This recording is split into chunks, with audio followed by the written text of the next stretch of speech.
ایک بہت عظیم محدث تھے حضرت امام خطیب بغدادی. یہ تاریخ بغداد جن کی کتاب ہے 11-12 جلدوں میں تاریخ. اب اتنا بڑا محدث اور اتنا بڑا مورخ اور خطیب بغدادی کی اصول حدیث پہ بھی کتابیں ہیں. یہ نہیں وہ تاریخ دان اخباری رپورٹر ہے کوئی.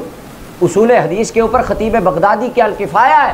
اور محدثین فرماتے ہیں خطیب بغدادی نے اصول حدیث میں جو کام کیا بعد میں جتنے آئے ہیں، امام ابن حجر رحمہ اللہ علیہ نے یہ بات کی، انہوں نے لکھا ہے کہ بعد میں جتنے آئے وہ عیال علی خطیب، وہ محتاج تھے خطیب بغدادی کی اس محنت اور اس کی کتابوں اور اس کی کاوشوں پر، اور انہوں نے وہاں سے لے کر آگے اصول کی کتابیں لکھی. یعنی ایک پائے کا محدث اور اتنا بڑا تاریخ دان خطیب بغدادی رحمۃ اللہ علیہ. اور اس بات کو یہ خطیب بغدادی رحمۃ اللہ علیہ کی بات علامہ ذہبی نے سیر اعلام النبلاء میں، تذکرۃ الحفاظ میں اور تاریخ دمشق میں علامہ ابن اسحاق نے لکھی. میں یہ آپ کو سنا رہا ہوں وفیات الاعیان سے. یہ امام ابن خلقان رحمۃ اللہ علیہ کی کتاب ہے، اس کی پہلی جلد ہے. یہ امام ابن خلقان المتوفیٰ 681 ہجری 34 نمبر چیپٹر ہے خطیب بغدادی صاحب تاریخ بغداد کے بارے میں. کہتے ہیں حضرت ابو البرکات اسماعیل بن ابی سعد الصوفی، صوفی خطیب بغدادی کو 1000 سال ہو گیا، ان کے وقت میں ایک صوفی تھا. صوفی بریلی شریف سے نہیں آئے، یہ صوفی کو بریلی شریف کی پروڈکٹ نہیں ہے. 1000 سال پہلے بھی بغداد میں صوفی ہوا کرتے.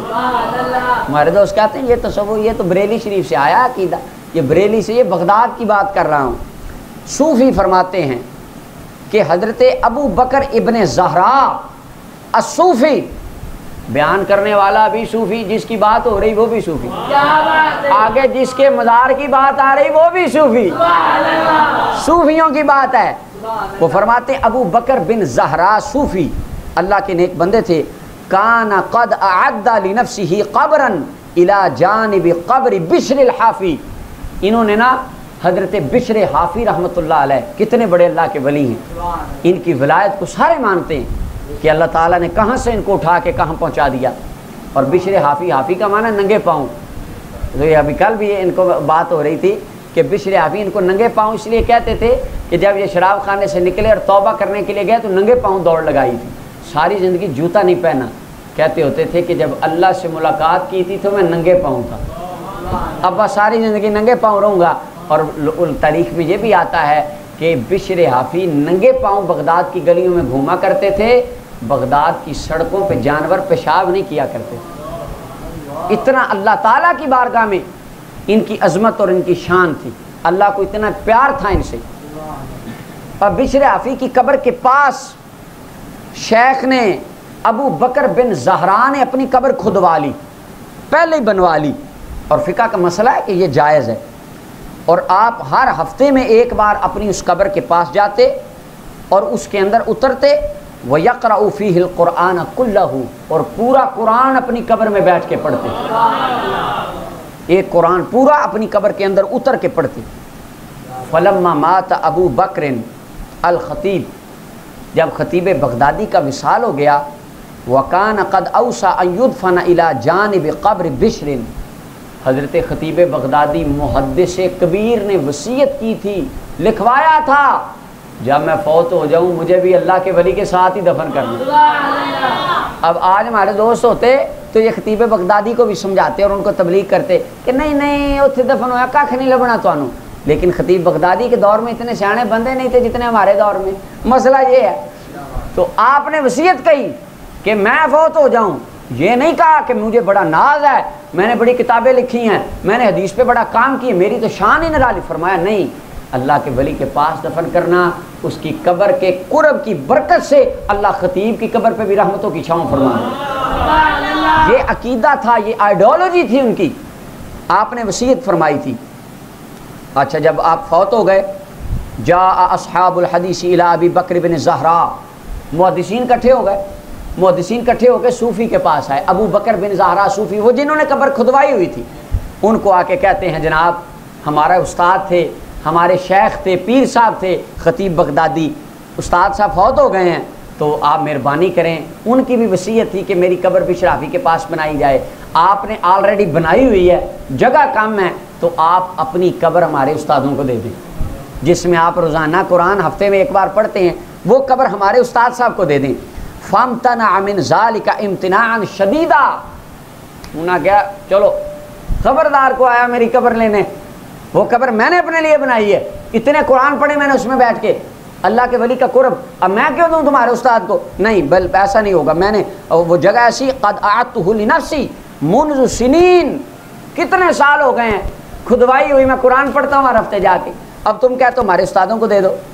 انہوں نے جب دیکھا نا کہ صوفی صاحب نے بات کوئی نہیں ماننی، وہ ان کے ابا جان کے پاس چلے گئے، شاگرد اکٹھے ہوئے۔ اب دیکھیں نا یہ کیسی، اب آپ الفت دیکھیں، انہوں نے نہیں کہا اچھا استادان دی نہیں جگہ لبھی چلو پرلے محلے بنا دیو نا، اب وہ شاگرد بھی تو دیکھیں نا کتنی سٹرگل کرنے والے تھے، ان کے والد صاحب کے پاس چلے گئے اور جا کے انہوں نے سارا کچھ بتایا۔ ابا جی نے اپنے صاحبزادے کو بلا لیا، اب صوفی جتنا مرضی بڑا ہو باپ کے لیے تو بیٹا ہی ہے نا، ابا تو ابا ہی ہے، بلا لیا۔ فاحضر الشیخ، انہوں نے بلا لیا شیخ، فرمایا آؤ، وقال له، اور اپنے بیٹے کا بھی پتا تھا اس کی طبیعت کیسی ہے، تو آپ نے فرمایا بیٹے انا لا اقول لك اعطهم القبر، میں نہیں کہتا قبر دے دے، نہیں میں نہیں کہتا، میں تجھے یہ کہنے نہیں بلایا چل قبر دے، حکم نہیں دے رہا، ولكن اقول لك، ایک بات کہتا ہوں، لو ان بشر الحافی فی الاحیاء وانت الى جانبه فجاء ابو بکر یقعد دونک، بیٹے ایک مسئلے کا جواب دے دے، سوال کا جواب دے دے، اگر بشر حافی زندہ ہوتے تو بشر حافی کے ساتھ بیٹھا ہوتا، خطیب بغدادی آ جاتے، تو خطیب بغدادی کو جگہ دیتا کہ نہ دیتا؟